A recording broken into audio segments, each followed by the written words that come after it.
sejahtera.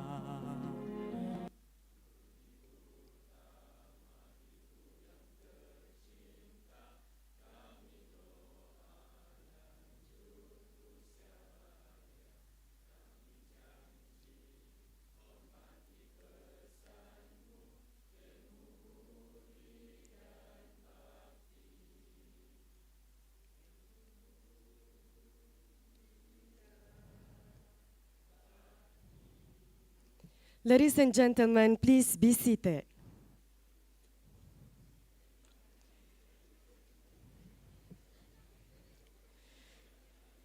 To officially begin our ceremony this morning, let us watch the University Utara Malaysia corporate video. Please enjoy the presentation.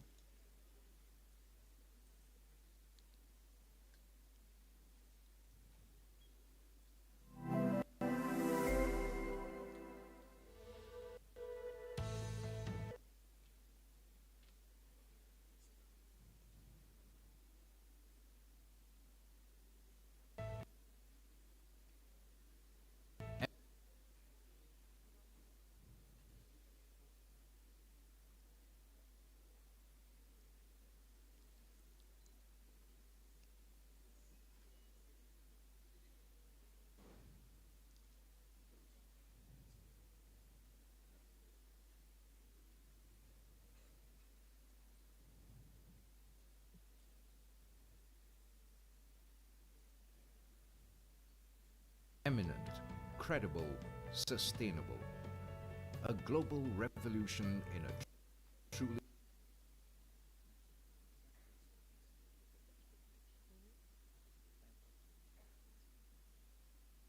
competitive millennium.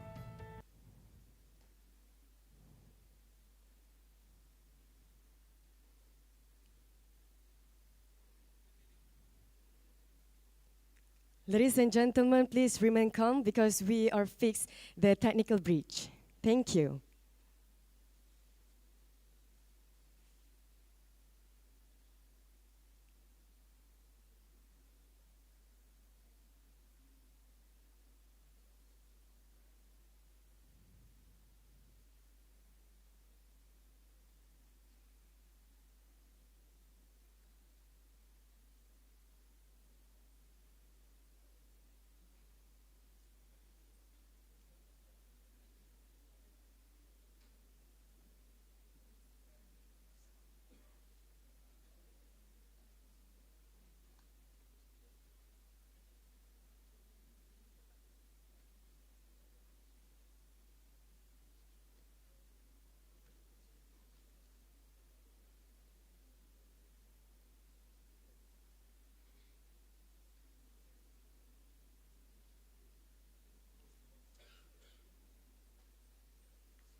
Eminent, credible, sustainable.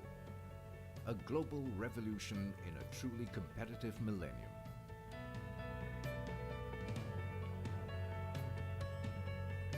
Dedication and commitment are the essence in facing challenges and fulfill hopes. Intellectuals play the most significant role in the creation of frameworks for future sustainable development. This is the pledge of University Utara Malaysia. Management is the embodiment of University Utara Malaysia UUM. Management that is based on thought and intellectual, where art, science and craft meet. At UUM, the holistic educational ecosystems is not merely to produce alumni, but to lay the foundation for future leaders.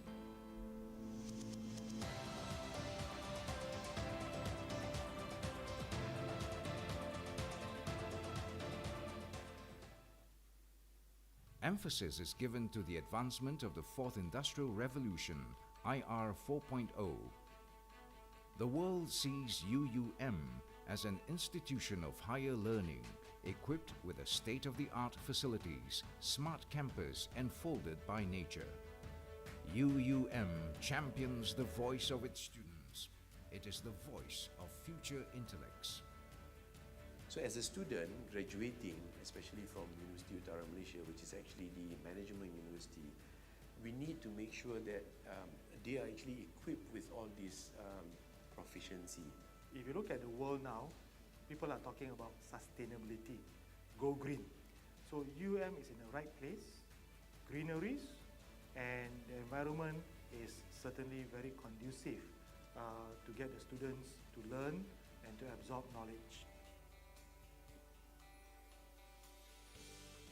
Research and innovation by its academic fraternity are undertaken with seriousness, not merely to fulfill the academic requirements, but to be at the forefront in shaping the industry.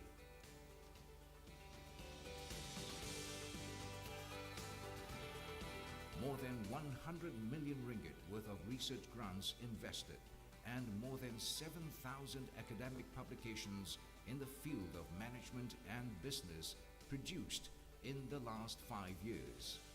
Facilities and amenities provided feature the latest in smart technology, complementing the tranquility of the lush green campus surroundings. First-class infrastructures within the exquisiteness and splendor of nature showcase the education ecosystems at its best. We believe in developing students holistically that can serve the society and country as its future leaders with the highest integrity and professionalism. I'm actually happy to see how exactly University of Utara Malaysia have evolved itself to become a highly ranked university. University Utara Malaysia, over the past 3 decades, has earned its own place by providing the highest quality of education and is marching forward towards achieving greater success and greatness. With the various awards and accreditations received, the future is certain and bodes well for the university.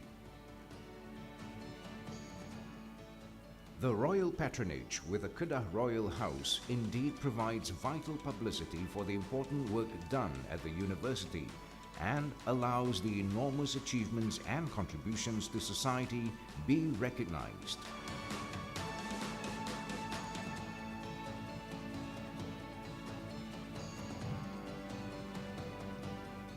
UUM is a unique environment where the emphasis of the university is not just purely on academics. In this case, academics, sporting excellence, spiritual excellence, and by then, I guess we could live up to our motto of Ilmu Budi Bakti.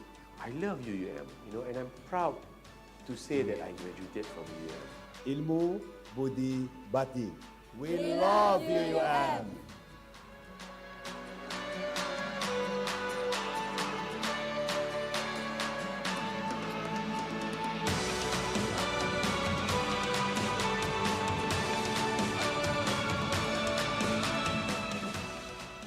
University Utara Malaysia, the eminent management university. Bismillahirrahmanirrahim. Assalamualaikum warahmatullahi wabarakatuh. A very good morning. Salam biru warna and salam Malaysia Madani.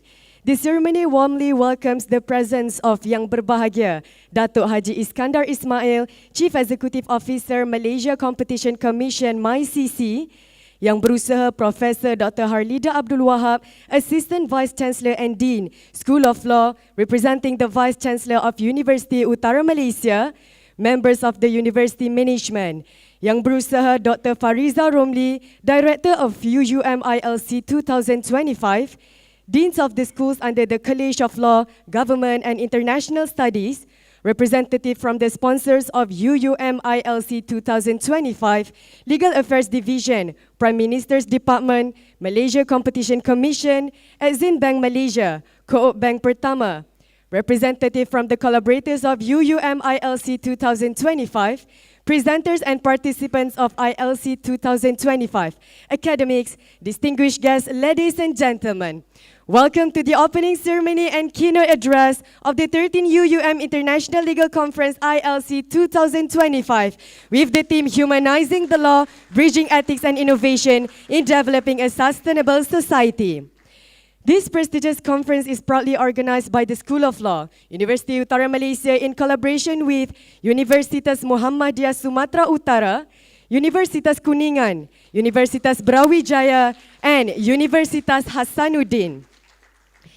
Ladies and gentlemen, the 13th UUM International Legal Conference is designed to provide a dynamic platform for academics, researchers, practitioners, and industry players to exchange knowledge and ideas, expand networks, and share research findings, experiences, and expertise.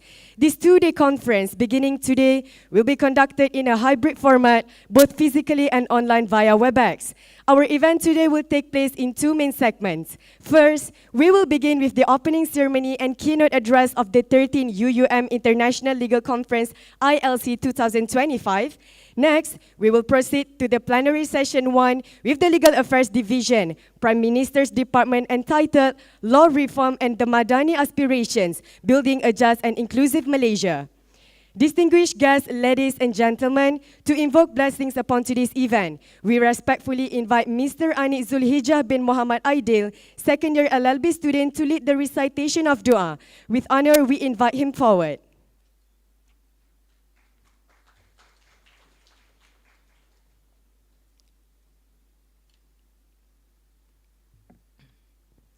Assalamualaikum warahmatullahi wabarakatuh.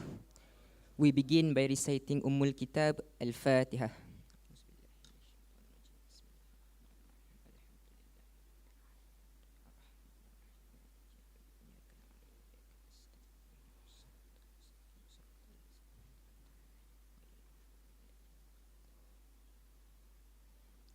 A'udzu billahi minasy syaithanir rajim. Bismillahirrahmanirrahim. Alhamdulillahi rabbil alamin. Wassalatu wassalamu ala ashrafil anbiya'i wal mursalin wa ala alihi wa ashabihi ajma'in. Allahumma innaka khallaqul azim, innaka sami'un alim, innaka ghafurur rahim, innaka rabbul arshil azim, innakal barril jawadul karim. Oh Allah, you are the one to whom all praise belongs. You are the one who deserves all praise. You are the one to whom all thanks are due. You are the one to whom all government belongs. In your hands all goodness, and to you all affairs return. Allahumma ya Karim ya Rahim, pour out your mercy and blessings upon the 13th UUM International Legal Conference ILC 2025, theme Humanizing the Law, Bridging Ethics and Innovation in Developing a Sustainable Society, which is held today. Bless it from the beginning till the end. Ya fa'alul lima yurid, we also seek refuge in you from all the things that can taint our gathering and from all the things that can distract us from obeying you. To you we entrust all our affairs.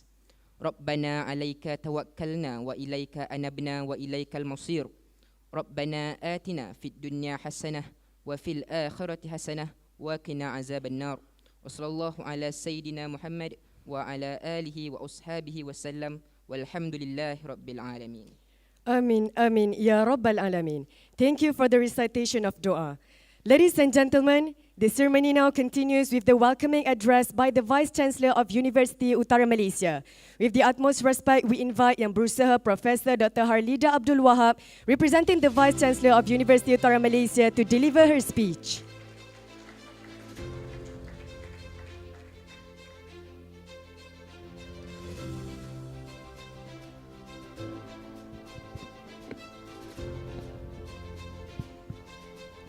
Bismillahirrahmanirrahim. Bismillahirrahmanirrahim.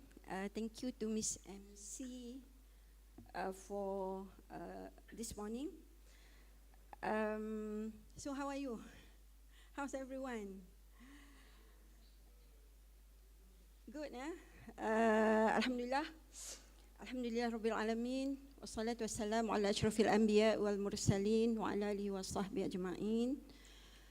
Alhamdulillah, for this morning we are able to gather here in this hall with the blessing of, we had a raining day this morning, yeah, and quite cold condition in this hall, but Alhamdulillah we are able to make it for our 13th UUM International Legal Conference 2025. I would like to welcome, first of all, to everyone, yeah, and it is also to, I wish to inform that the Vice Chancellor of UUM yang berbahagia, Profesor Datuk Dr. Muhammad Fuad bin Sa'dan is unable to be with us today, of course due to his pressing commitment. He extends his sincere apologies and also conveys his warmest regards to all present today. So I think without any further ado, I would like to read or deliver his welcome remark for this conference. So this is the, basically I will deliver the remark on behalf of Datuk Naib Chancellor. So again, Assalamualaikum warahmatullahi wabarakatuh. Salam sejahtera, a very good morning to everyone. Salam Malaysia Madani, salam, I think another one, salam biru warna for our UUM. Yang berbahagia, Datuk Haji Iskandar Ismail, Chief Executive Officer, Malaysia Competition Commission, MyCC, members of the University Management Committee, yang berusaha, Profesor Dr. Zainal Amin Ayub, Timbalan Ketua Pengarah KPT, yang berusaha Dr. Fariza Romli, Director the 13th UUM International Legal Conference 2025, UUM ILC 2025, representatives from the sponsors of UUM ILC 2025, Legal Affairs Division, Prime Minister's Department, Malaysia Competition Commission, MyCC, Exim Bank Malaysia, Co-op Bank Pertama, representatives from the collaborating partners of UUM ILC 2025, Universitas Muhammadiyah Sumatera Utara, Universitas Kuningan, Universitas Brawijaya, Universitas Hasanuddin, distinguished guests, ladies and gentlemen. It is a true honor on behalf of University Utara Malaysia to welcome you to the 13th UUM International Law Conference, UUM ILC 2025, organized by the School of Law. Whether you are with us here in Kedah or joining online from other parts of the world, your presence adds meaning to this event. It shows our shared belief that law must remain the foundation of a fair, caring, and ethical society. I would also like to thank and congratulate the organizing committee for their hard work in continuing this important tradition. Over the years, ILC has grown into more than just a conference. It has become a place where ideas meet, where knowledge is shared, and where discussions help shape the future of society. I think I would like to add that I have got to understand that for today's conference, for this 13th conference, whether it is planned or coincident, we are able to get participations from 13 countries all over the world for this 13th UUM ILC. Yeah? And of course, thank you also for our distinguished guests and also participants from different neighboring countries. Yeah, I could see Dr. Ahmad Masum here from Brunei, our guest from UMSU, Universitas Muhammadiyah Sumatera Utara, and of course from KL. All right, the theme of this year's conference, Humanizing the Law, Bridging Ethics and Innovation in Developing a Sustainable Society, is very timely. We live in an age of fast change. Artificial intelligence, biotechnology, automation, and digital tools are transforming how we live and work. But as we welcome these changes, we must ask, are we advancing for the good of humanity or just for the sake of progress itself? To humanize the law means this: every rule, every regulations, and every reform must protect not only order, but also fairness, not only progress, but also dignity, not only development, but also justice. The law must guide us, especially when technology moves faster than our moral understandings. Ladies and gentlemen, ethics and innovation must go together. Without ethics, innovation can harm. Without innovation, ethics alone may not move us forward. Together, we can bring balance. Take artificial intelligence as an example. It can make governance more efficient and transparent. But if used wrongly, it can invade privacy and weaken human rights. This is why the law is important, to make sure that innovation serves people, not controls them. Humanizing the law is also linked with sustainability. Sustainability is not only about saving the environment, it is about protecting people. It means justice, equal chances, and care for those who are weak or voiceless. A sustainable society is one with strong institutions, ethical leaders, and fair laws that safeguard the rights of all. In this sense, the law is more than a set of rules. It is the basis of trust, the key to harmony, and the bridge that connects progress with moral responsibility, making sure no one is left behind. Distinguished guests, at UUM, we hold firm to our mission of combining knowledge with values and leadership with service. The School of Law plays a central role in this effort, producing graduates and research that support a fair, informed, and progressive society. Conferences like UUM ILC are therefore vital. They are not only about theories, but are also about collaboration, innovation, and building societies that are better for all.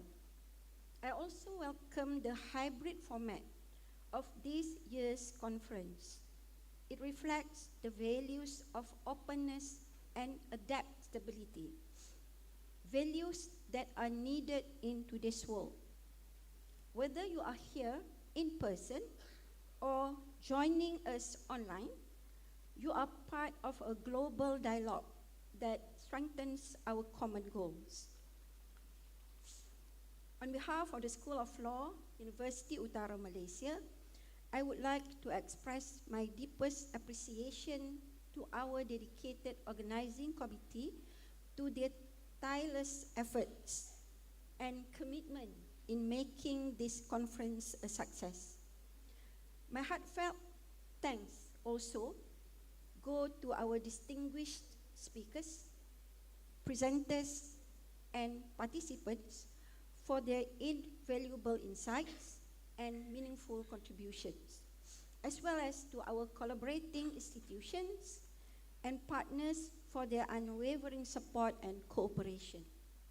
Most importantly, I thank you, the participants, for your active involvement and generous sharing of ideas. What you contribute here will go far beyond these 2 days. It will help shape education, policies, and practices in the years ahead.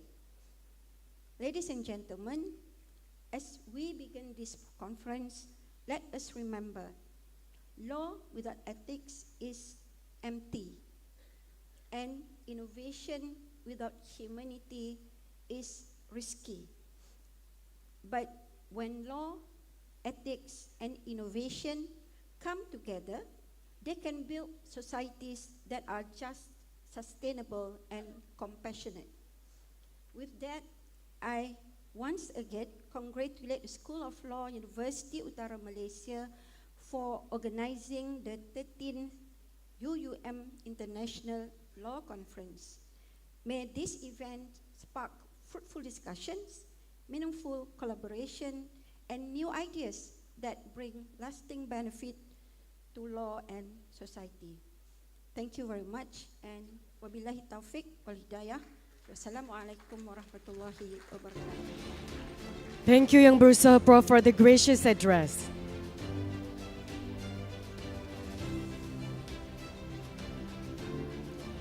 Ladies and gentlemen, we are deeply honored to now invite our guest of honor, Yang Berbahagia Datuk Haji Iskandar Ismail, to deliver his keynote address entitled Ethical Governance and Market Integrity in the Age of Innovation, and to officially declare open the 13th UUM International Legal Conference ILC 2025.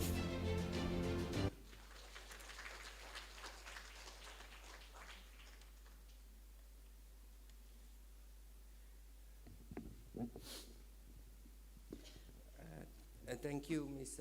Chairwoman. The Honorable Professor Dr. Halida Abdul Wahab, Assistant Vice Chancellor and Dean of the School of Law, University Utara Malaysia, representing the Vice Chancellor of UUM, Dr. Fariza Romli, Director of 13th UUM International Legal Conference 2025, Associate Professor Dr. Khadijah Muhammad, Legal Advisor for UUM, and my friend, Professor Dr. Zainal Amin Ayub, Deputy Director General of Higher Education, Minister of Higher Education, distinguished speakers and delegates, Honorable Deans, members of the media, ladies and gentlemen. Assalamualaikum warahmatullahi wabarakatuh, and a very good morning to everybody. It gives me great pleasure to be here today at the 13th UUM International Legal Conference ILC 2025, a platform that has consistently brought together some of our finest minds in law and governance. My sincere gratitude goes to organizers, the School of Law, University Utara Malaysia, UUM, for inviting me to join this distinguished gathering. The theme for ILC 2025, Humanizing the Law, bridging ethics and innovation in developing a sustainable society, call upon us to revisit the very essence of the law, not merely as a system of rules, but as a living expression of humanity. To humanize the law is to remind ourselves that the law is not written for machines or institutions, but for people. It is meant for human beings with aspirations, vulnerabilities, and dignities. It is to ensure that we advance technology and economic visions, and we do not lose sight of the human heart at the center of justice. If we trace the development of law across centuries, we find a remarkable journey. A journey from control to compassion, from order to justice, from power to humanity. The earliest laws were instruments of command for which they maintain order but not necessarily fairness.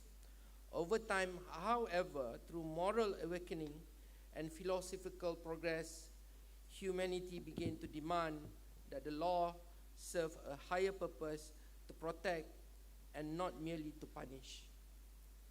Each generation of legal reformers has sought to make the law more responsive, more compassionate, and more reflective of human values. Distinguished guests, ladies and gentlemen, in the modern era, this evolution continues in new and fascinating ways. Around the world, we see efforts to humanize economic system through laws on competition, consumer protection, and corporate governance, ensuring markets serve society rather than exploit it.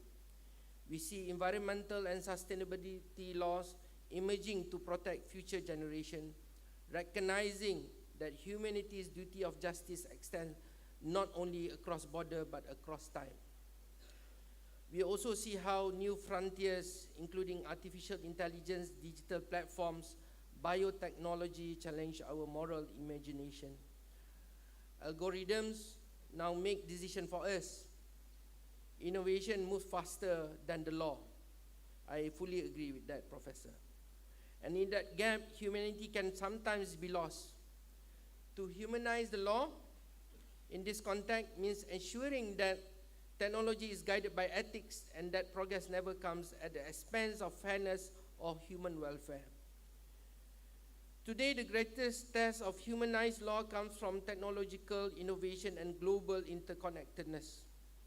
Around the world, data protection laws such as General Data Protection Regulation represent humanity's attempt to reclaim privacy and dignity in data-driven age. AI ethics frameworks and emerging AI liability laws seek to ensure that machine learning does not erode human accountability. Digital platform regulation and competition law now strive to prevent the exploitation of consumer and smaller enterprises in digital markets, while sustainability legislation reflects a humanized understanding that future generation also possesses rights. In each of these developments, the law evolved from a static code into a living moral instrument, adapting to protect human dignity even in digital or virtual spaces. This progression is deeply aligned with the broader framework of environmental, social, and governance ESG principle. The G in ESG, which stands for governance, serves as the moral compass that ensure environmental and social ambition translate into action. Governance is the bridge between vision and accountability, transforming good intention into measurable ethical outcomes. Without strong governance, even the most well-meaning innovation can lead to inequality, exploitation, or superficial compliance, what we now call greenwashing. In our Malaysian journey, we have seen the same evolution.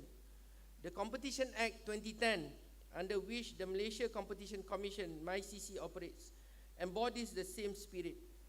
It ensures the market remains a level playing field and that no enterprise gains advantage through manipulation or dominance. This too is part of humanizing the law, because a market with healthy competition is not merely an economic goal but a moral one. The development of law, therefore, is not a linear progression. It is a moral awakening, a continuous effort to align our system of justice with the principle of empathy, equality, and ethics. It is about moving from the mechanical application of rules to the moral application of reasons. As we meet today to discuss how to bridge ethics and innovation, we are in fact continuing this age-old mission to make the law more human. In short, the humanization of law is not a destination. It is a journey that requires a constant dialogue, not just between justice and progress, or between reason and compassion, but also between innovation and integrity. It challenges us to ensure that as our systems evolve, they never lose sight of the people they are meant to serve. Ladies and gentlemen, please let me lend your ears for another 10 minutes. I can see there are some very tired faces here, and in fact, some of you are sleeping. Yeah, I can fully understand. I was a student before. Yeah. So anyhow, we stand at a pivotal intersection of opportunity and risk. In my opening address, I spoke of inherent challenge of humanizing the legal system in the era of relentless innovation. My focus now on ethical governance and market integrity, which is my forte, is where we stand on threshold of a profound moral question. How do we uphold justice when innovation constantly redefines what is possible? At its core, ethical governance is the moral architecture of modern society. It is the set of principles, values, and decision-making processes that ensure power is exercised responsibly, transparently, and for the public good. It is not merely about enforcing rules. It is about nurturing trust and others. Market integrity, in turn, is the outcome of that trust. It reflects the confidence of businesses to compete on level playing field and the confidence of consumers to participate freely. When market lose integrity, innovation becomes exploitation. When governance lose ethics, law becomes machinery without meaning. Together, ethical governance and market integrity form the moral infrastructure of sustainable development. They ensure that the invisible hand of the market is not blind to justice and that the speed of innovation never outpaces the strength of conscience. The greatest challenge of our time is the widening gap between technological capability and ethical preparedness. While innovation advances, our institution, laws, and moral codes evolve only incrementally. This gap, also known as the pacing problem, is where harm occurs most easily. When we fail to anticipate the ethical implication of innovation, we find ourselves reacting to crises rather than preventing them. Think of the e-hailing players like your favorite Grab or Uber, maybe in your country, which were born as a result of innovation filling in gaps of service in the market. Of platforms such as eBay, TikTok, Shopee, which now allows anyone to sell their product without having the need to set up a physical shop. Think of social networks as Facebook, TikTok, LinkedIn, and others, which have evolved from social network service to a platform where people are creating content as a way to sell their product and services. This innovation is already in the market, but ethical guardrails are still being debated and legal standards are still being developed. It is within the gap that market integrity is the most vulnerable. For regulators like MyCC or Malaysia Competition Commission, Governance is the moral engine that drives competition policy. We enforce the Competition Act 2010 not merely to punish collusion or abusive monopolies, but to preserve competition in the market in order to protect consumers and promote innovation that benefits all Malaysians. It's a very challenging work to balance between the protection of consumers and to promote innovation. In Malaysia, ethical governance is not a foreign idea. It is embedded in our national philosophy. The Malaysian Madani framework articulates 6 guiding principles. The first one is sustainability. The second one is prosperity. The third one is innovation, respect, trust, and last but not least, compassion. These are not abstract ideals, they are the moral pillars of nation building. At MyCC, our commitment started way back in 2011.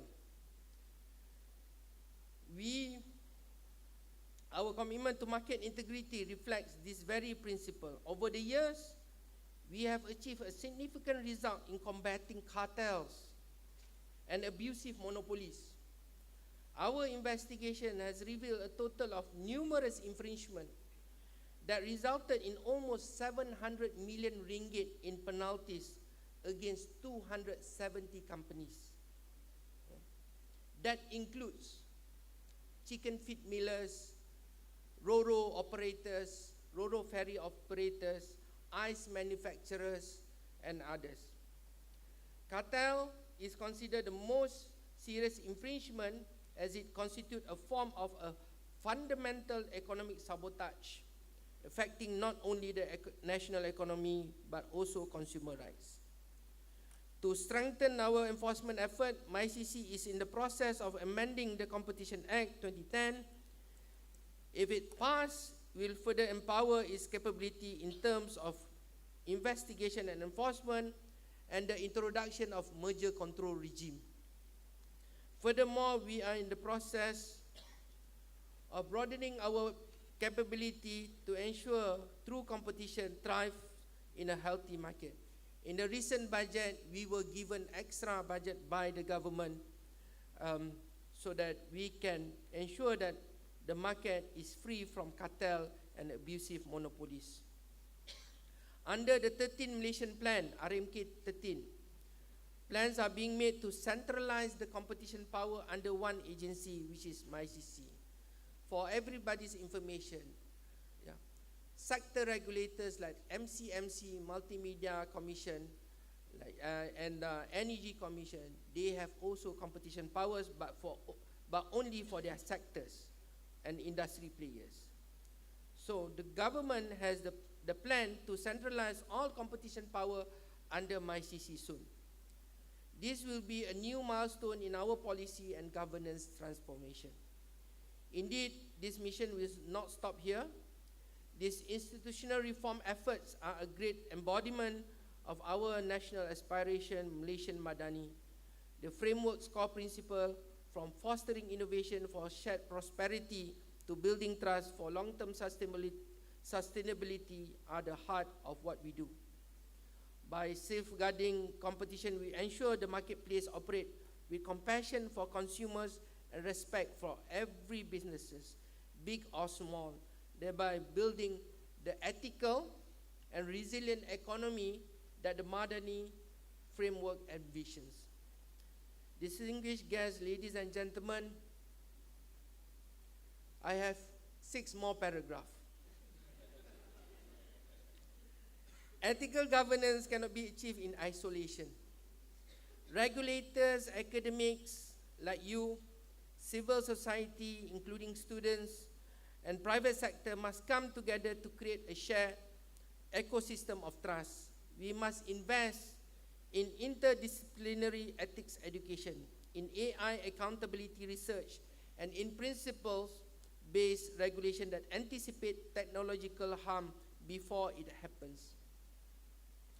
In this predicament, one needs collaboration, foresight, and integrity. And that is one of the reasons MyCC is carrying out market review on digital economy market in Malaysia. In this age of innovation, integrity has become the currency of trust, more valuable than data and more powerful than code. Ethical governance is not a constraint on progress. It is the condition for progress to be meaningful. As we look toward the future, let us ensure that every innovation carries within it a reflection of our shared humanity. Let us build markets that reward fairness as much as they reward intelligence, and institutions that are guided as much by empathy as by efficiency.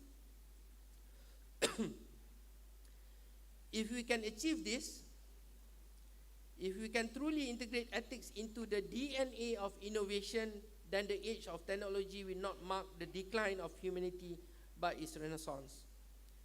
Before I end my speech, I wish to congratulate also the organizers, the School of Law of UUM, as well as UUM generally, on creating a program that fosters critical thinking and collaboration. Your collective wisdom is dispensable as we navigate this new frontier, ensuring that technological progress serves public welfare and contributes to a truly sustainable and equitable society. With the recitation of Bismillahirrahmanirrahim, I officially open the 13th UUM International Legal Conference 2025, ILC2025. My sincere wishes for a successful and impactful discourse, inshallah. Assalamualaikum warahmatullahi wabarakatuh. Thank you Yang Berbahagia Datuk for officiating ILC 2025. May we respectfully request Yang Berbahagia Datuk to remain on stage for the subsequent ceremony.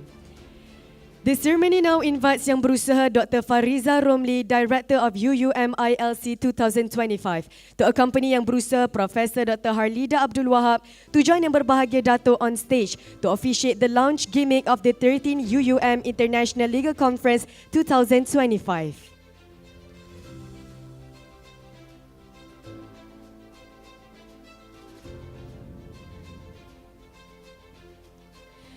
Ladies and gentlemen, to mark this special occasion, we will now invite Yang Berbahagia Datuk to place his hand on the iPad. Together, let us count down to the official launch in 3, 2, 1.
And with that, the 13th UUM International Legal Conference 2025 is now officially open. Ladies and gentlemen, please give a big round of applause.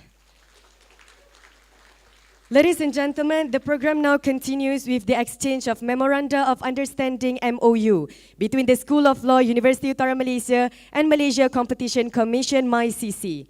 We respectfully invite Yang Berbahagia Datuk and Yang Berusaha Prof representing the Vice Chancellor of UUM to complete the exchange.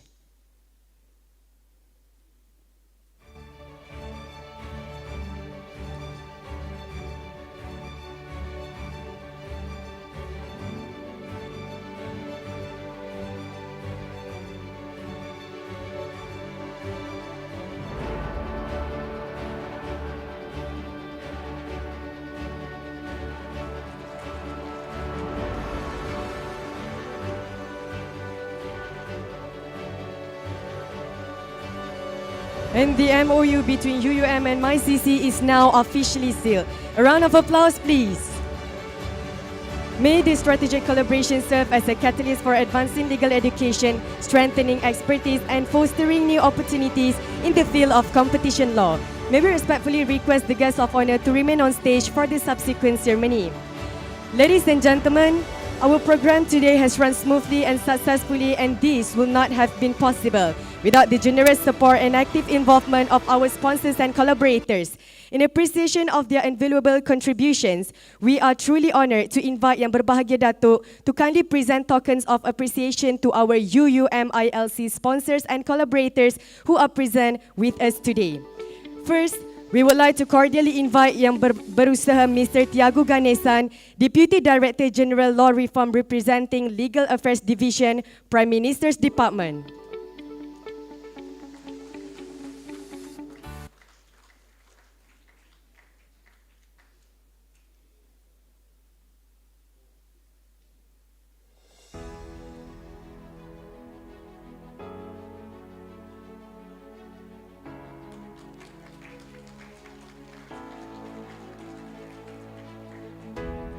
Next, we invite Associate Professor Dr. Zainuddin, Vice Dean 1 Fakultas Hukum, Universitas Muhammadiyah Sumatera Utara.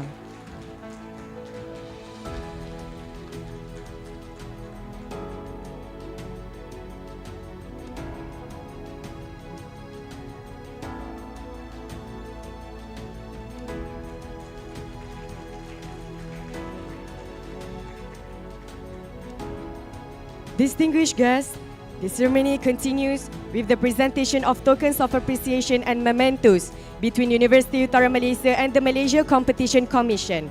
First, we invite Yang Berusaha Prof representing the Vice Chancellor of UUM to present mementos to Yang Berbahagia Datuk.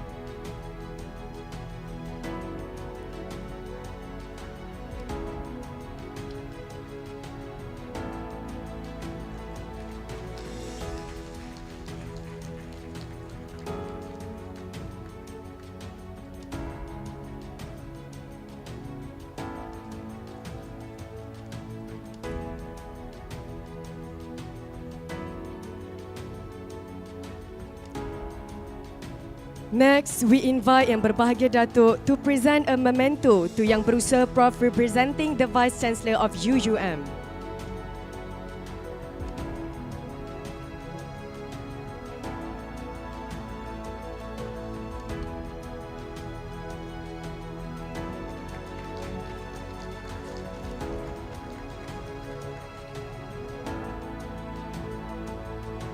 Our sincere appreciation is extended to Yang Berbahagia Datuk and Yang Berusaha Prof for the presentation of tokens of appreciation and mementos.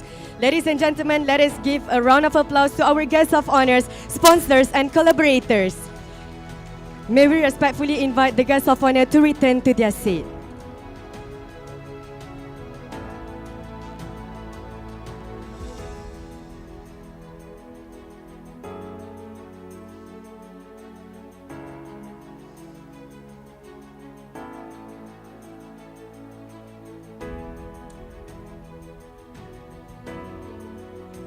Ladies and gentlemen, in conjunction with the 13th UUM International Legal Conference, the School of Law is proud to launch the SOL Experts Directory, a database of academic expertise, showcasing the knowledge and resources of our faculty members. The objective of this directory are to enhance accessibility to experts for academic, research, and consultancy purposes. It also helps organizations and stakeholders to quickly identify experts for advice and consultation. Another vital goal is to foster collaborations in research, academia, and professional fields. This initiative further seeks to strengthen engagement with society, industry, and government, and ultimately is to raise the institutional profile of the School of Law. Distinguished guests, let us now watch the video presentation for the launch of the SOL Experts Directory.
round of applause to the video presentation just now. Ladies and gentlemen, the ceremony now continues with a group photography session with the guests of honor and all participants. We kindly invite our official photographers to take their positions. Guests are invited to move to the center of the hall and fill the empty space for the photography session.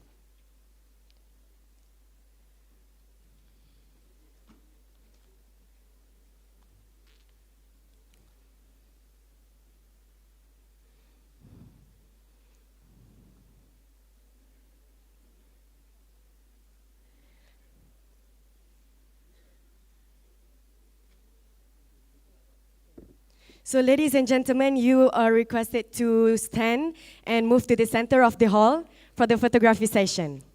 Thank you.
Thank you everyone for the photography session just now.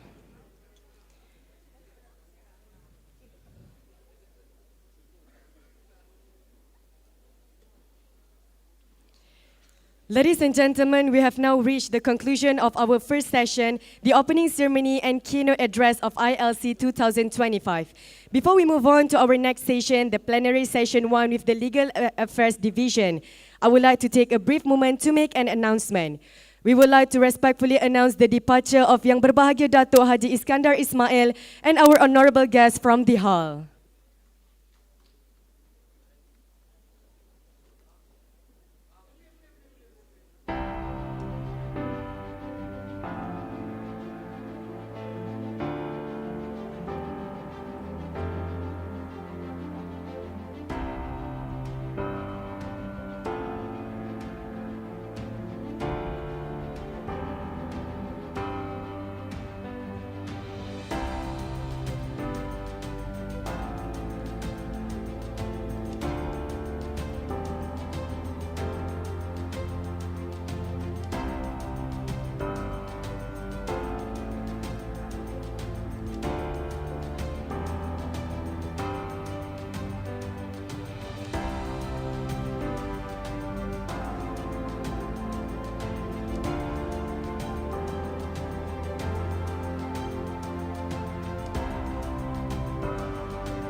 Ladies and gentlemen, please be seated.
Ladies and gentlemen, the ceremony now proceeds with plenary session 1, featuring a presentation by the Legal Affairs Division, Prime Minister's Departments.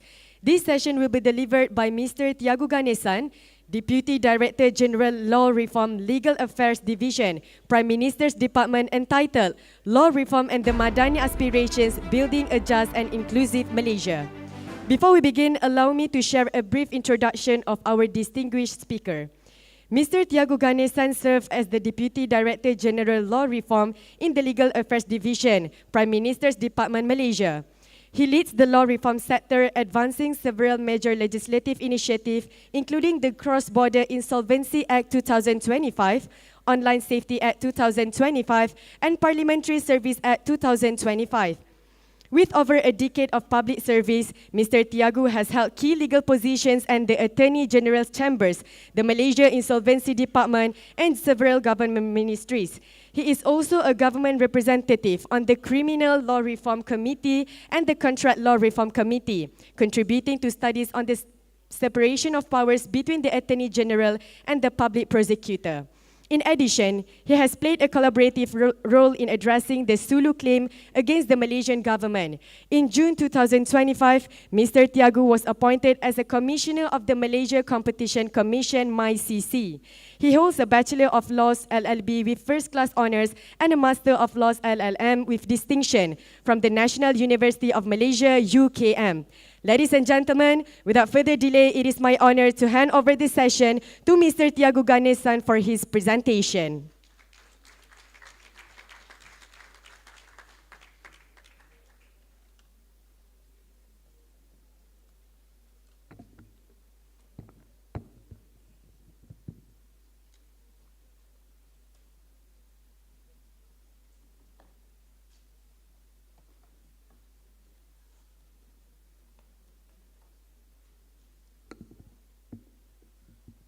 Salam sejahtera, Salam Malaysia Madani, a very good morning. Okay, we have international participants across 13 countries, and also we have students from first year until fourth year. May I know whom actually from first year, second year, third year, fourth year? Oh, I'm glad that fourth year students joined this particular session. Thank you. I will be sharing with you all the law reforms under the Legal Affairs Division, Prime Minister's Department, and the areas that we have addressed thus far. Distinguished guests, ladies and gentlemen, it is a privilege to stand before you this morning as we reflect on Malaysia's journey, law reform, and the aspirations of Malaysia Madani, a journey that calls us not only to imagine a better nation, but to shape it through action. Boleh ke? Sorry, some technical interruptions.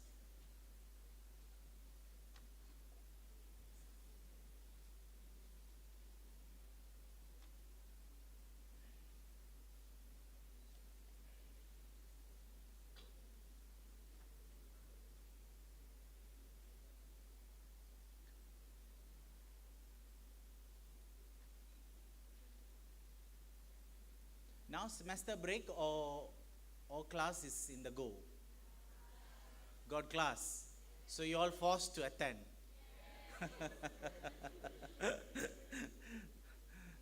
But although forced to attend, I think some of the knowledge, practical knowledge that you will be gathering here will be very useful for your research if you all undertaking any research.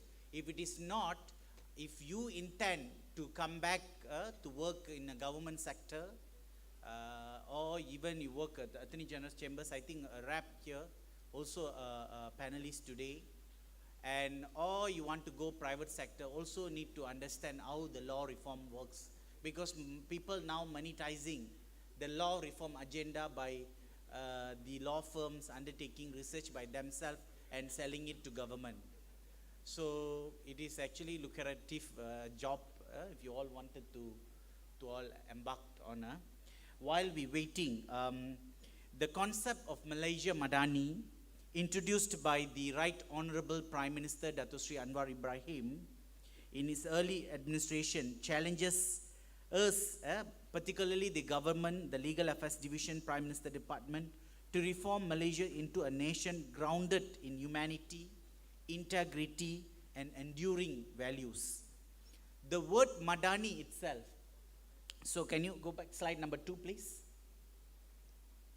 Boleh ya, slide number 2, jangan pergi ke depan tak? Slide number 2, okay, yes. Alright, the word Madani itself represents 6 guiding principles. I think earlier Dato CEO from ICC have shared with you all that 6 principles, namely sustainability, prosperity, innovation, respect, trust, compassion. These are not values, a mere rhetoric, but they just a moral compass as a national policy, a collective aspiration to all a just and inclusive Malaysia. I will be sharing how we translated these particular values that propounded by our Right Honourable Prime Minister, the current government, philosophy, into our policy making process.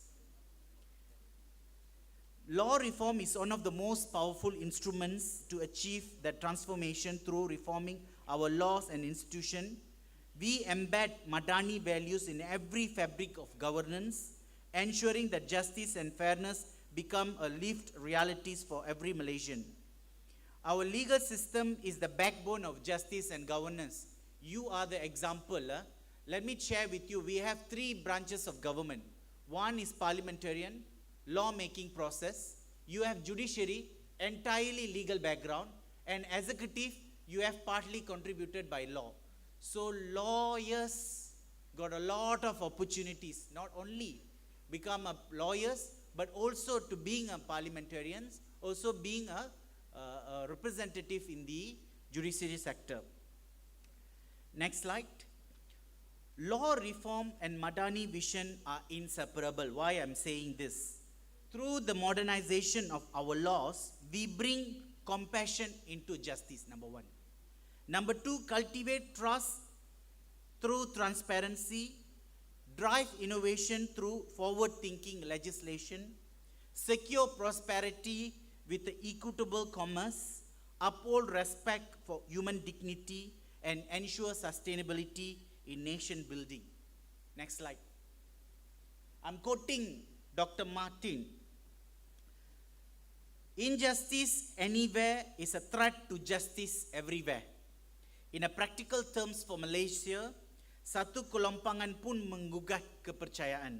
Even a single gap in fairness weakens public trust. This is why we are firm in closing gaps so that justice in Malaysia is consistent, visible, trusted across every institution.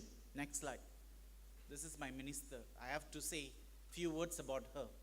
Otherwise, I will be punished. No, I'm joking. Let us also remember the words of our Minister of Law and Institutional Reform, also a lawyer, also she is alumni from University Malaya, Yang Berhormat Datuk Sri Azalina Othman said.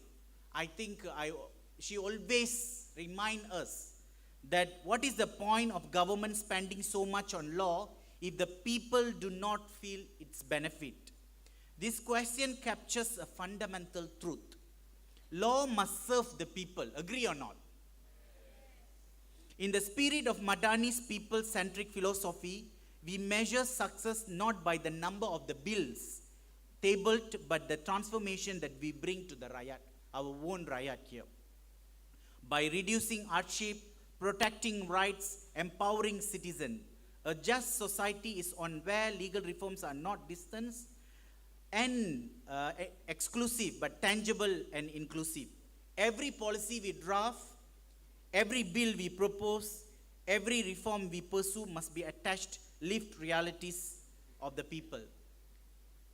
Dear students, lecturers, the rest of the members of this particular conference, this morning I will be speaking about how far we have come and where we are heading in the continuing journey of law reform under current government, and also we tried to show how the reforms will build just and inclusive Malaysia.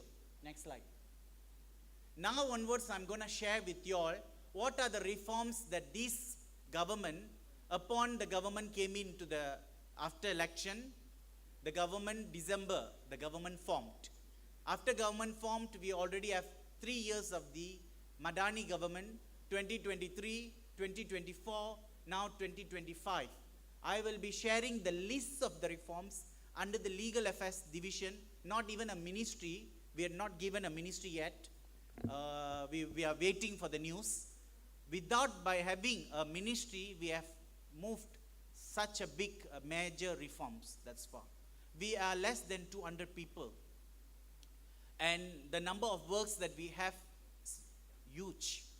And I'll be sharing with you all one by one shortly. Next slide. First, abolishment of the mandatory death penalty. We all know mandatory death penalty? What it means? That means the judges do not have discretion when imposing a death sentence. Means the law provided that it shall, the court, the judge must impose mandatory death sentence. We have removed that particular provision under Malaysian legislation. We have given the discretion to the judges. That means let the judges determine the sentence. Mandatory death sentence has been abolished from Malaysian jurisdictions, which means discretion has been given to the judges.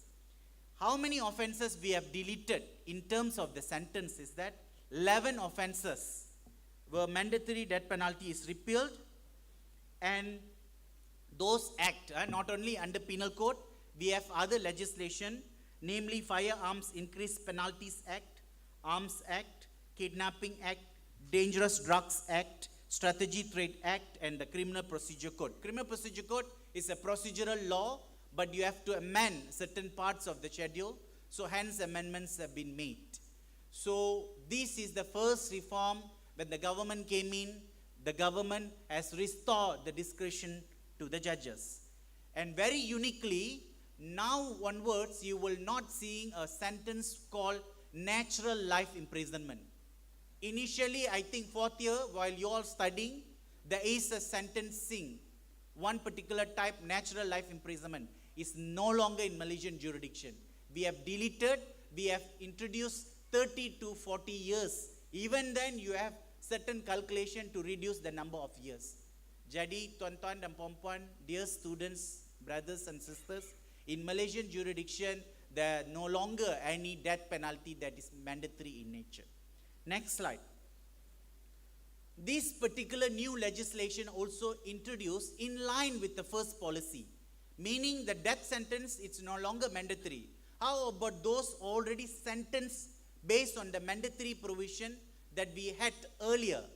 We have to give a justice to them as well. Why? Because this is not ordinary sentence but life or death. Hence, a new provision has been introduced to revise back the sentence has been imposed by the previous court. That means the special power has been granted to the federal court. The federal court heard the cases. As of to the date, 1021 cases have been heard by the federal court, and almost 936 applications for death review. Out of that, 860 were approved, 47 rejected, 22 dismissed administratively, 4 withdrawn due to the applicant's death. In between, applicants passed away, 3 retracted by the applicant themselves. Meaning to say, almost 50 death sentence maintained. The rest has been converted to the life imprisonment. As I said earlier, there's no natural life imprisonment, go to life imprisonment. And all other sentences, natural life imprisonment has been converted to the life imprisonment. So these are the reforms that Legal Affairs Division did. Next, amendment to the Sexual Offences Against Children Act.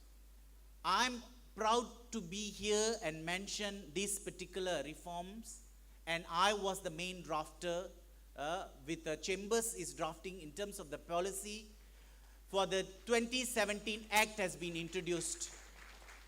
And today, in between 2018, 2019, 2019, 2020, 2021, 2022, there were no subsequent amendments have been made to improve protection of children. At that point of time, sorry, Attorney General, the Chambers rep here, I had to share here, I was not allowed to introduce brand new act. We all fought to introduce this brand new act. Why? The reason cited, the penal code, a general provision is there. Why not you just amend the penal code and put the amendments under the penal code? But policy-wise, we fought it. We made it happen. Today, out of total sexual offences cases in Malaysia, 45% of cases are prosecuted under the Sexual Offences Against Children Act. Now, we have further amended the word child pornography, no longer international word, has been replaced with the child sexual abuse materials. The word child pornography is not right terminology. That has been abolished, introduced child sexual abuse materials. New type of offenses have been introduced, namely live streaming sex. Nowadays, people using coin, transfer the cash, and live streaming sex happening. You all imagine how it happens to a child below 18. And also sextortion, forcing the kid to have sex by paying some financial remuneration to the kids. We thought we don't want to have any provision that umbrella provision, use that umbrella provision. Rather, we created independent provision that live streaming sex, sextortion by itself, so the prosecutor can rely on the specific provision and prosecute the crime. These are the reforms that we did. And apart from that, section 4 to 6 under the CPC have given the power, only give the compensation if the deputy public prosecutor applied to the court, and then the court has the power to give the compensation. We say no. Leave it that aside. we want discretion to be given any party to apply to get the compensation. That also has been made an amendment to and introduced provision under this act as well. And we have modernized. If you remember, some of you, if you are taking any Evidence Act in the 4th year, Section 133 capital A of the Evidence Act has been repealed, where the corroboration is no longer requirement in order to have sexual offenses against children related cases in the court. So it is also part of this reform. This is reform number 3. Next. Criminalizing stalking. Many people of my sisters and brothers, you are aware what is stalking, right? So these particular offenses have been introduced by putting Section 50 capital A under the Penal Code. It's a brand new legislation, but we said, we caveated, because we don't want the victim also abuse the provision. How we caveated? By saying that this involves repeated harassment that is known intended to cause a victim fear or worry or distress regarding their safety. And a conviction carries a penalty of 3 years imprisonment. I don't know this particular slide having a lot of problems, but I hope you all can follow through me. So that was the new provision that has been introduced for the stalking. Dears and sisters, brothers, next, decriminalizing attempted suicide. Why Legal Affairs Division, with the support of NGOs and CSOs, have abolished this particular provision? Because attempted suicide means you having some problem in your mind, and you have to come to that particular level in order to take away your life. So we thought this is not ordinary way of criminalizing, rather should be sent for the treatment and etc. Hence, attempted suicide has been abolished from the Penal Code. It's a old law that we brought from the Indian Penal Code, now no longer a crime under Malaysian legislation of the Penal Code. Next, amendments in Insolvency Act. You can see from the criminal, now we are going to the commercial. Insolvency Act. Initially in 2017, we know Bankruptcy Act. Is the bankruptcy law is a optional subject for you all? No. Insolvency? No also. Okay, never mind. I hope you can able to capture. In Malaysia, you being a company, or if you are a person, if you cannot able to pay certain amount of the debts, then the other person, the creditors, have the right to go to the court, make the person bankrupt or the company to be wound up. Okay. When make a person bankrupt, what will happen? All the assets, the administration will vested upon to the Director General of Insolvency Department. They will then realize the assets and pay the debts back to the creditors. But often in the cases where bankrupts, personal bankrupts, do not get chances out from this problem. Why? They cannot travel, they cannot open. The law is not to say that punishing, but law is imposing certain ways to restrict their freedoms. You know what? Creditors will take easy way to go to the court and ask for a bankrupt person easier way rather than other enforcement proceeding. The government then thought that there must be a mechanism to be introduced to release, hence automatic release after 3 years has been introduced under the Insolvency Act. So thus far, if you can see, almost 93,328 bankrupts have been released from bankrupts just for the 1.5 years. So this is out of total cases of 400,000. This means a success to the government by releasing, because when you release them, they can go back to the economy cycle, get employed, and reactivate the economy activities they're entitled to. Next, tuan-tuan dan puan-puan, amendment to the SWAKAM Act. You all aware the check and balance mechanism? I'm sure law students, you all aware very much. So the SWAKAM has been introduced to become a body that oversee check and balance upon the executive if any human rights violation, not women rights, human rights, women rights, one of the rights.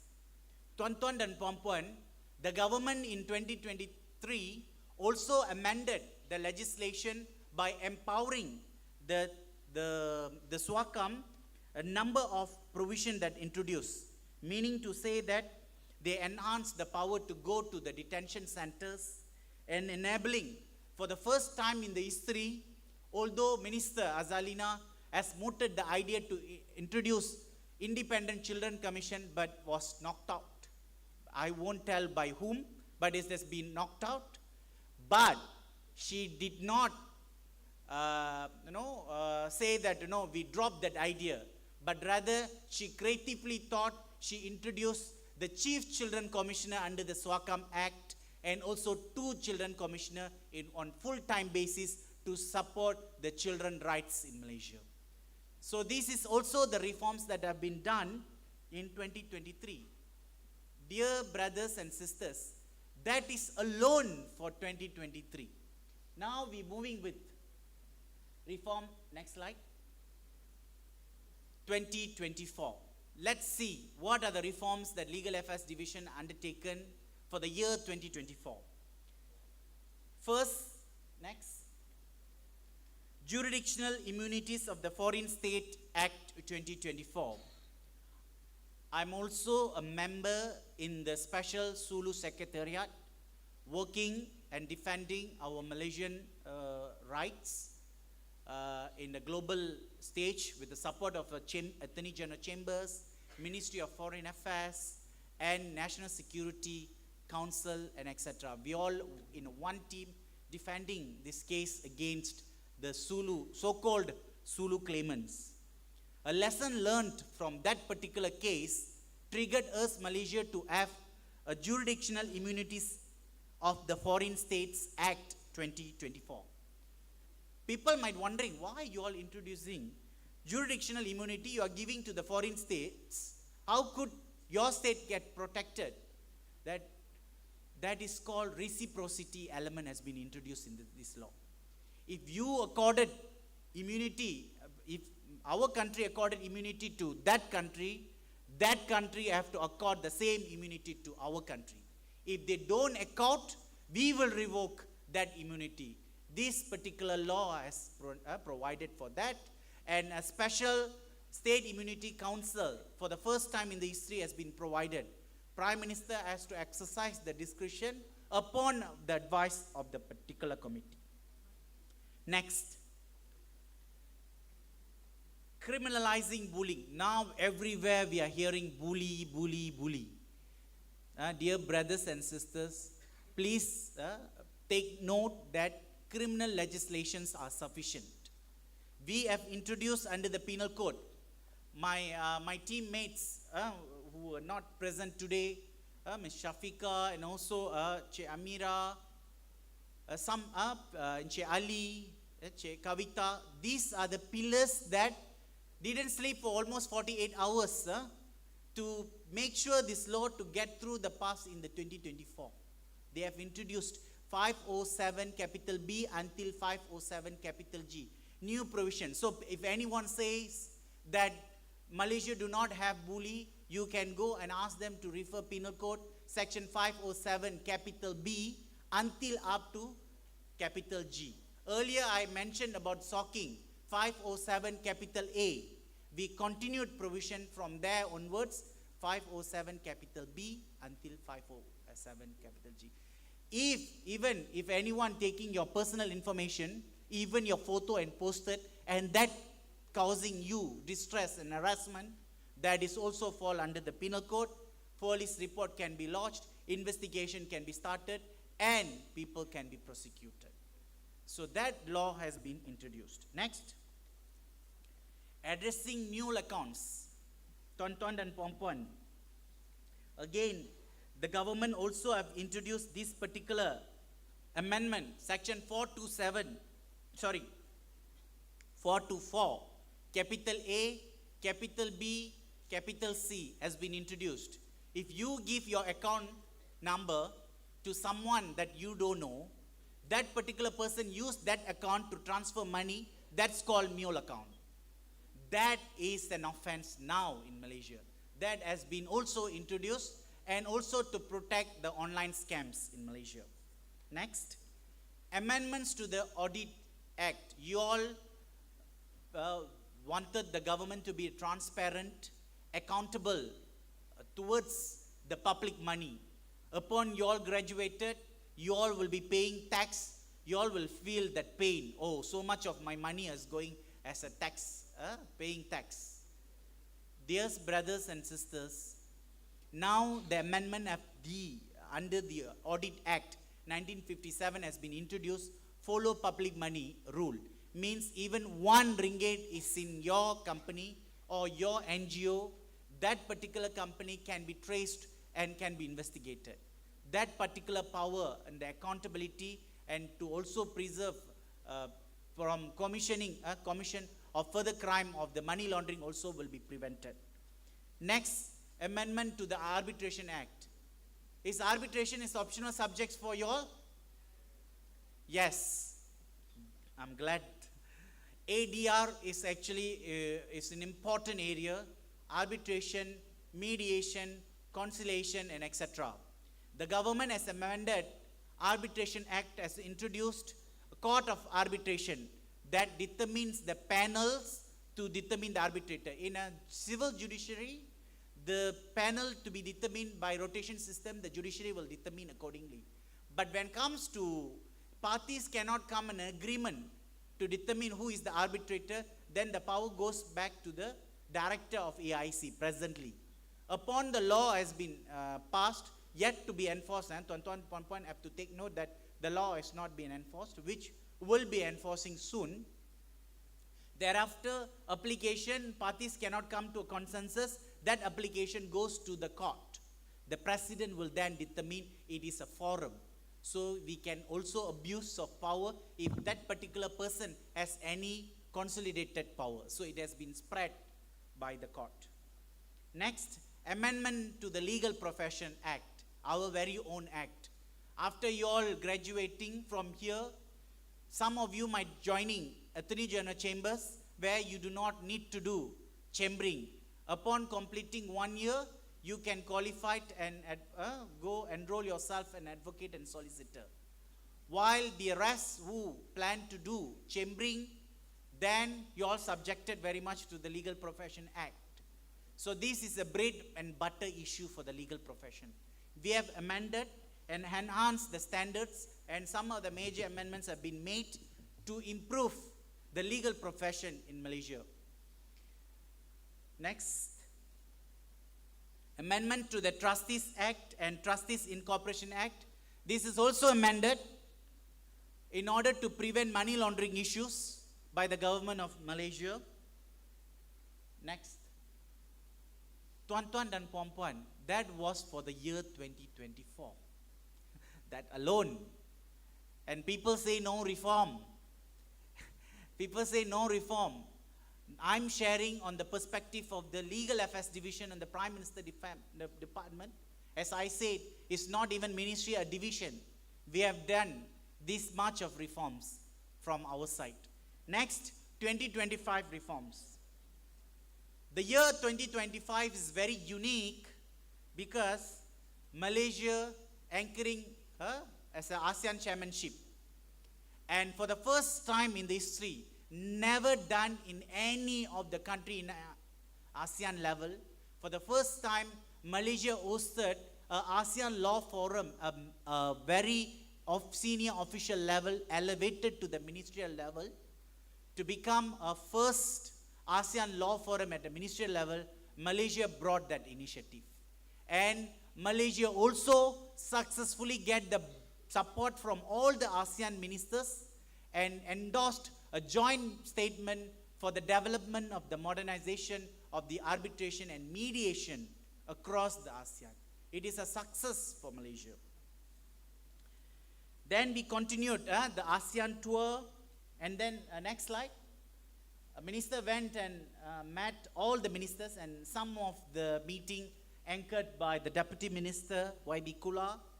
Then next, Minister also extended special engagements with China, Japan, Uzbek. This is in order to show that Malaysia is promoting arbitration and mediation at different level. We hope we can one day succeed better than Singapore. I hope Singapore delegates don't get offended if Singapore delegates is here. Next. Another important mother of all reforms, amendments to the Federal Constitution has been made in the history 2025 and also reintroduced Parliamentary Services Act that has been abolished back then by the previous government. But what is important that the autonomy has given to the Parliament for them to determine their financial. Whenever they rely on the executive to determine the financial, they can be hold upon on the certain request. Now that has been abolished, Parliamentary Services Act has been introduced in Malaysia, reintroduced, and amendments to the Constitution have been made. This is a great success. This is one of the important reform that this government, a particular government, have taken. Next slide. Online Safety Act 2025. I and my team actually drafted this particular legislation within 6 months. Government has given the mandate to us that we have to draft this particular legislation. We have drafted this legislation. What is the most important element of this particular legislation is that if you all want to advise Twitter, you want to advise Facebook, if you want to advise all the multi-companies, especially platform providers, you have to equip this knowledge very well. Because this law imposes obligation not on the user, but rather platform providers. So these platform providers, if they want to introduce a system, they have to have certain duties under the law. Then you can advise your client what are the duties and requirement under this law need to be fulfilled. Let me share with one particular example. We have introduced a special duty to protect children under this legislation. Assuming if you are a child, 17 years old, 16 years old, now I think the government is mooting an idea of restraining the child from using social media for certain age, that to be determined by the cabinet of the day.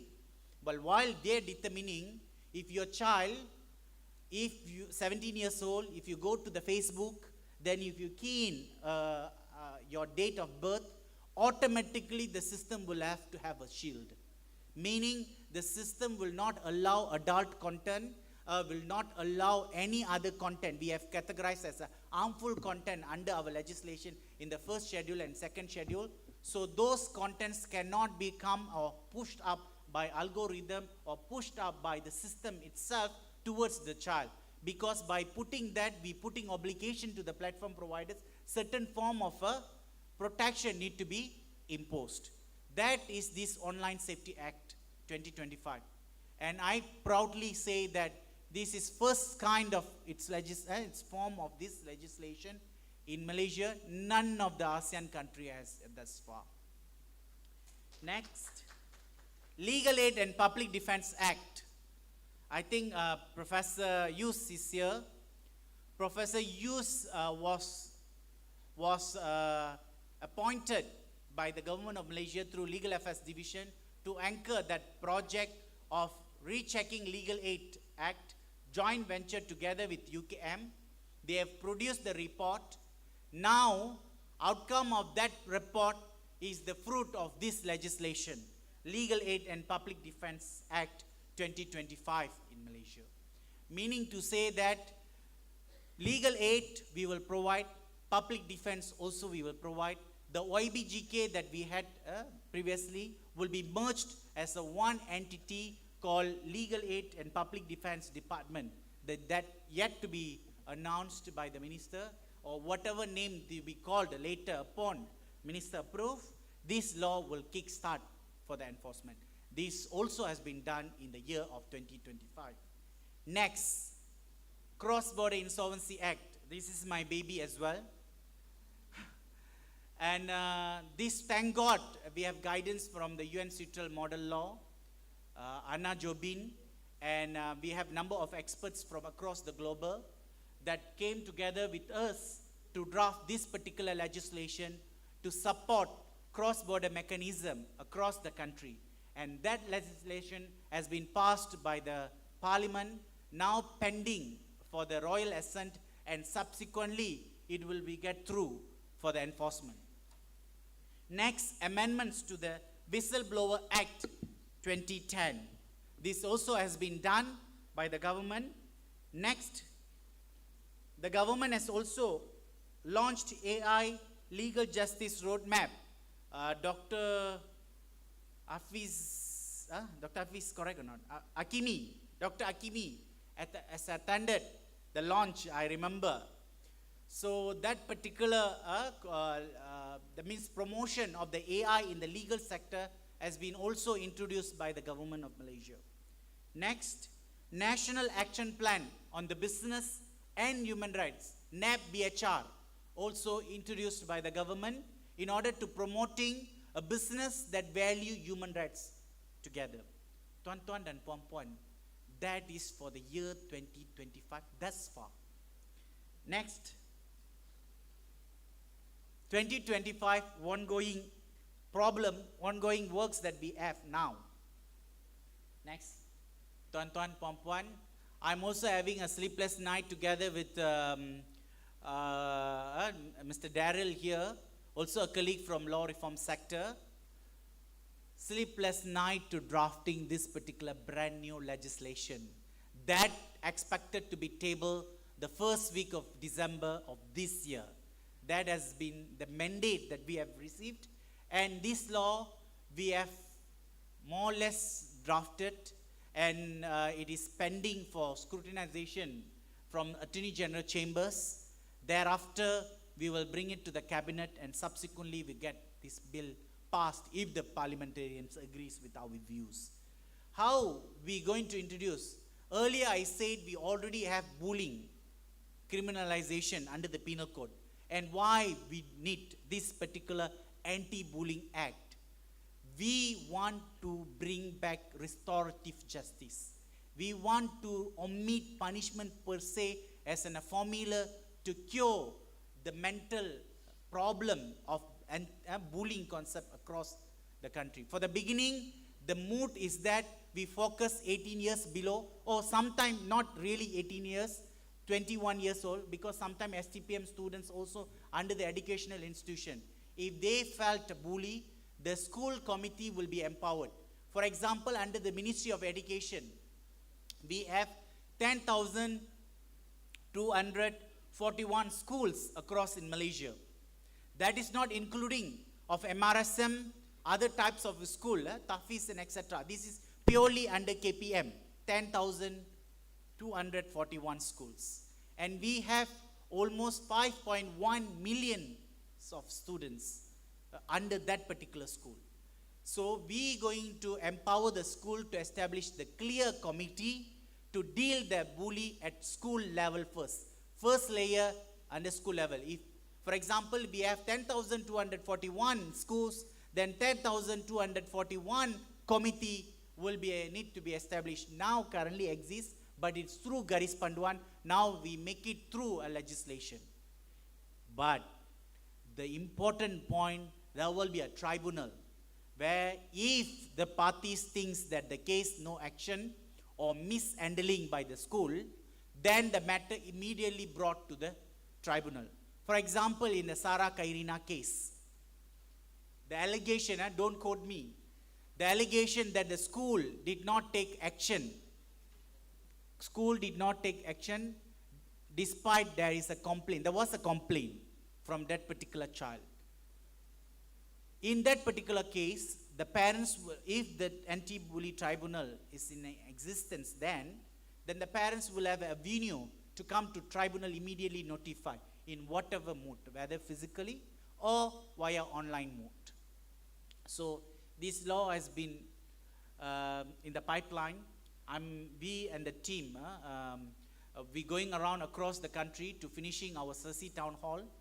I think we almost completed 12 tomorrow I'm going to Sabah. Tonight I'm leaving to Sabah. So we are going there to tell what are the policy in the midst of consideration. We are finalizing. Coming Friday, the policy is going to the cabinet. I don't know what cabinet will say, but hopefully cabinet will endorse our proposal. Then subsequently the bill will bring it to the cabinet. Then it will become a reality to protect our very own children, our future generation for our country. Next, empirical study on the separation of the role of Attorney General and Public Prosecutor. Many of you know Article 145 of the Federal Constitution that says that, read together with Section 376 of the Criminal Procedure Code, that the Attorney General is also a public prosecutor. He is wearing the hat of AG. He is also wearing the hat of public prosecutor. You all must keep this knowledge very important knowledge that you all have to know. In this particular case, when these two roles been played by one person, the tendency of abuse is there. I'm not telling that there is abuse, tendency of abuse, possibility. Don't quote me, then again, it become allegation. And AGC rap is also here. So again, I'm sharing that, for example, in a case where having two ads, one person, AG is the advisor to the government. While you advising to the government, also become a prosecutor on the other capacity. We do not want that conflict to occur.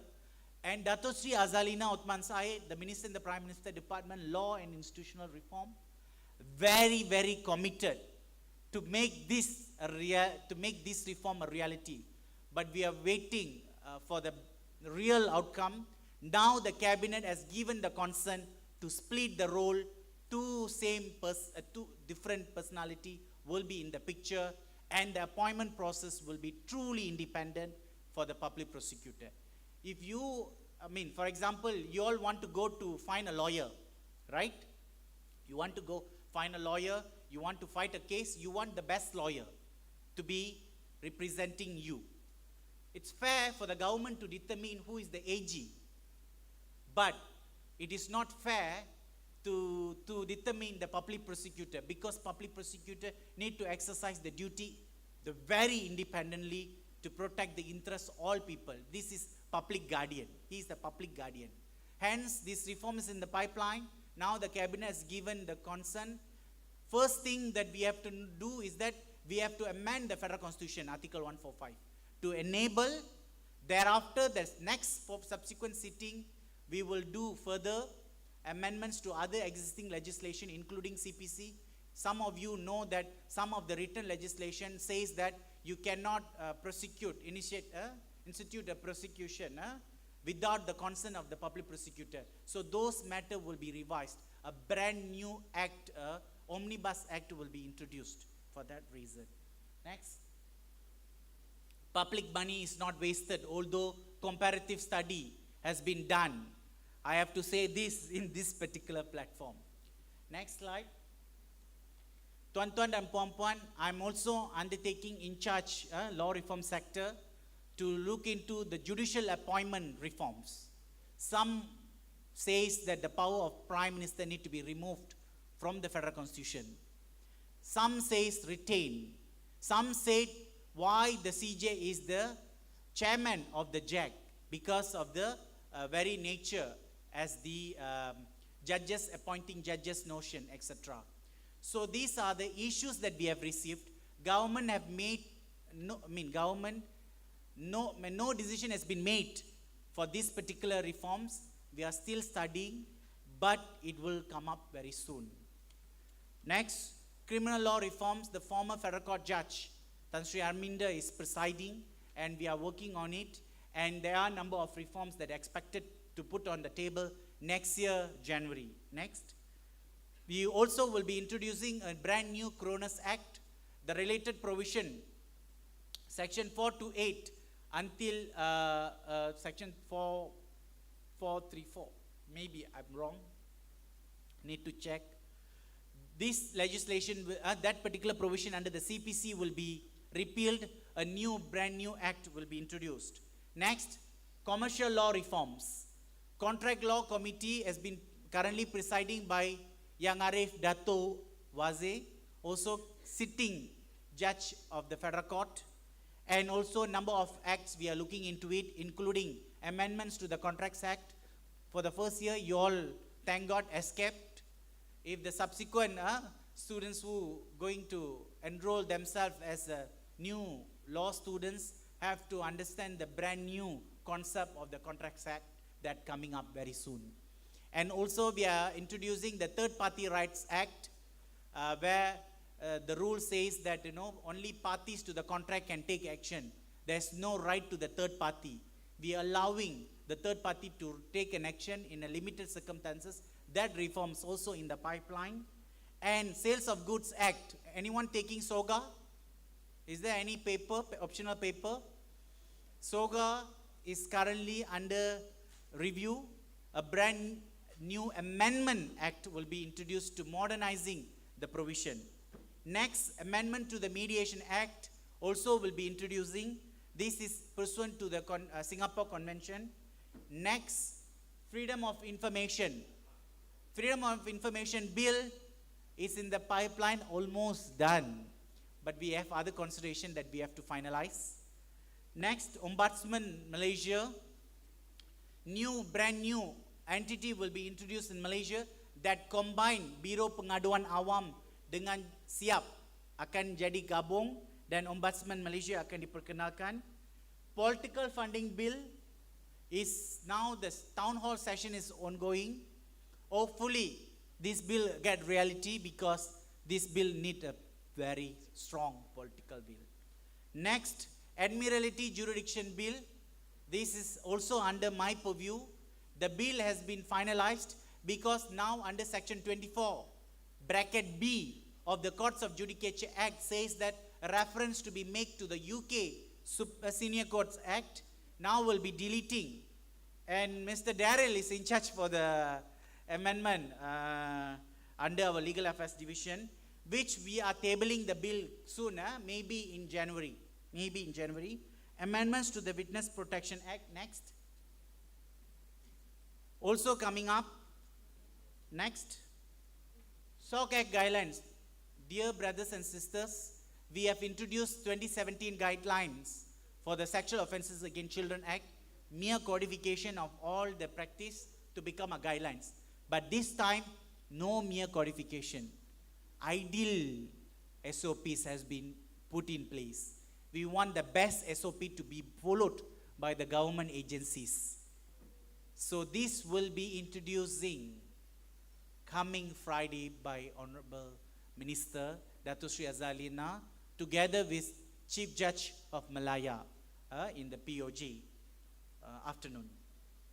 Next, Tuan-tuan dan puan-puan, these are the reforms for the 2023, 2024, 2025 and ongoing reforms for the 2020,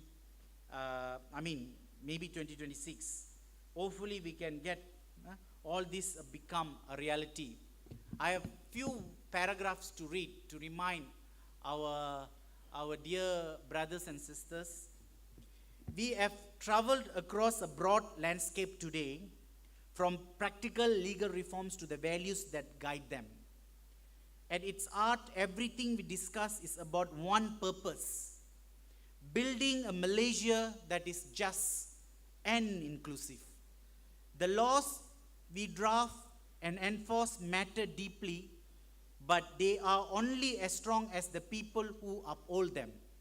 Some of you may be the future judges. Some of you may be the prosecutors. Some of you also may be the defense lawyers. That's why now I turn to all of you. Each of you here has a role in shaping the nation's legal and moral fabric.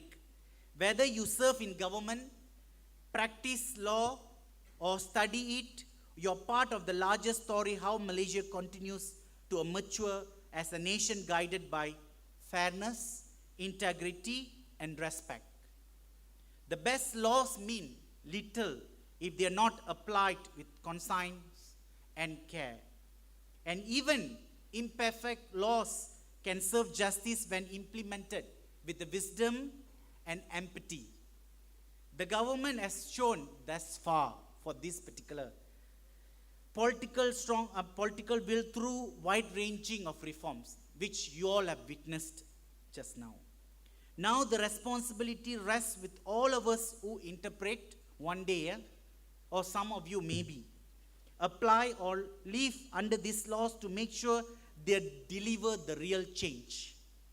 As you return to your universities, some of you and also officers or agency ask how I can use the position, my position, however small, to make our system fairer and transparent. We reform because we believe Malaysia can always be better. Agree or not? We reform because we owe it to the next generation to strengthen our institution and ensure they are guided by ethics and compassion. We reform because a diverse and resilient country like ours deserves a justice system that reflects its people's best values. The Prime Minister has reminded us Malaysia must be known as a nation that is prosperous, fair, humane, a nation with this renewed spirit. That spirit is what I feel in this room today, although you are students now. A shared determination to do things right and to do the right things. As we close, let this be our collective pledge to keep strengthening justice, to uphold integrity, and to serve with empathy. Let us carry this principle into every part of our lives, in how we teach, lead, work, and live together as a community. When honesty and fairness guide our action, reforms become not a policy, but way of life. Together, let's continue this journey of reform with humility and purpose. With that, thank you so much dan terima kasih.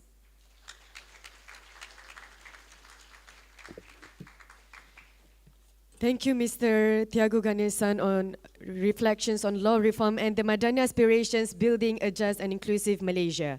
We now invite Mr. Tiago Ganesan to kindly return to his seat. On behalf of the School of Law, University Utara Malaysia, we thank Mr. Tiago Ganesan for his valuable contribution and for joining us at the 13th UUM International Legal Conference 2025. Ladies and gentlemen, we have now reached the conclusion of today's ceremony. On behalf of the organizers, I wish to express our deepest appreciation to all of you for your gracious presence and support in making this ceremony to success. With that, I bid you farewell and look forward to meet again. Wabillahi taufiq wal hidayah. Wassalamualaikum warahmatullahi wabarakatuh.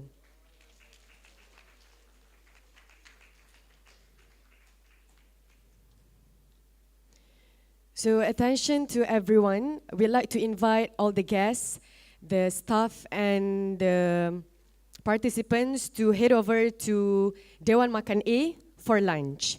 And to all students, you may take your food or packed meals on the outside of the hall. I repeat, to all the guests and the participants may head over to Dewan Makan A, and to all students, you may take your packed meals on the outside of the hall.